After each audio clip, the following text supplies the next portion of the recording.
what we do for AC operating conditions, we'll draw the circuit under AC operating conditions. For that, what we are doing, we are removing the DC sources and short circuiting the capacitors. So how many DC sources you have? VEE, VCC. Then what all values have? The capacitor. This will be shorted, this will be shorted, this will be shorted. Similarly for the problem, this capacitor, this capacitor, this capacitor will be shorted, and the DC sources, which are the DC sources? This and this will be shorted. So how will be the circuit diagram? Will be like this under AC operating condition. Your capacitors are removed. Since there was a bypass capacitor across RB, that was CB. Since in the AC analysis we are shorting the capacitors CB, why I have told you. So this resistance become redundant, so it is not shown over here. So you have common base configuration under AC operating conditions. Now we'll draw the hybrid pi equivalent of this. This is the hybrid pi equivalent circuit. You have your emitter, your base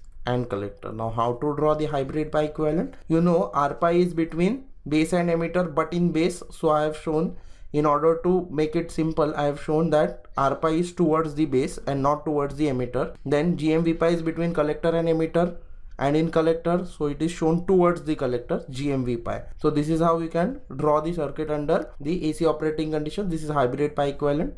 Now the direction of current, IE will be flowing outwards, IE will be flowing outwards, so IB will flowing in this direction and IC will be flowing in this direction.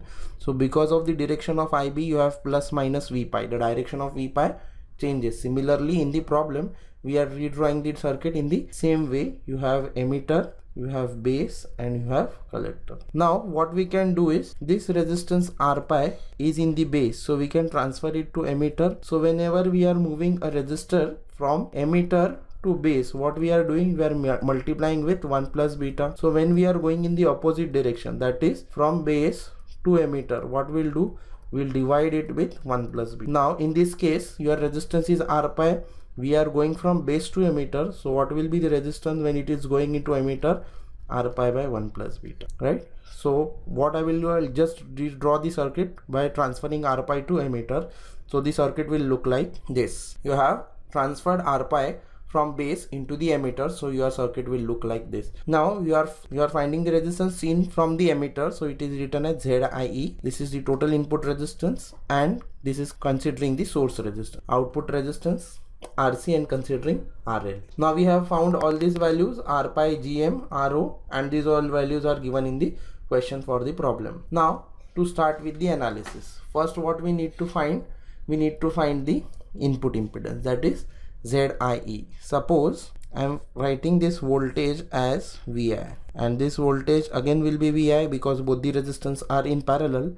So what I can write, VI or V pi, both are the same, can be written as, what is the current? Current is minus IE. If you look here, minus IE into R pi upon 1 plus beta. Voltage written as current into resistance, right? So I can write VI in this format. So if I want to remove IE, minus IE can be written as I in into RE upon RE plus R pi upon 1 plus beta. How? Current division rule. I have RE, then I have R pi upon 1 plus beta. Current flowing through R pi upon 1 plus beta is minus IE. I know the total current flowing in is I in. So I want the current flowing through this resistance. So which resistance will come in the numerator? The resistance in the opposite branch. So RE is in numerator and the total resistance will come in the denominator. So I can write IE as, so therefore I can write VI as I in into RE into R pi upon 1 plus beta whole divided by RE plus R pi upon 1 plus beta. So I can write VI upon I in can be written as RE in parallel to R pi upon 1 plus beta. So this is how I can find the total resistance ZI. What will be ZIE is the total resistance seen from this, which is R pi upon 1 plus beta, right? Total resistance seen from the emitter. And what will be total resistance Z in, which will be ZI plus RS will be the total resistance Z in, right? How? As I have told you, this entire thing can be replaced as a single resistance, which is nothing but ZI which is including R pi upon 1 plus beta. So what will be the circuit looking like? You will have RS and you have the total resistance Zi over here. The current flowing through RS and Zi is same, so I can say RS and Zi are in series, which will give me Zin as Zi plus Zs.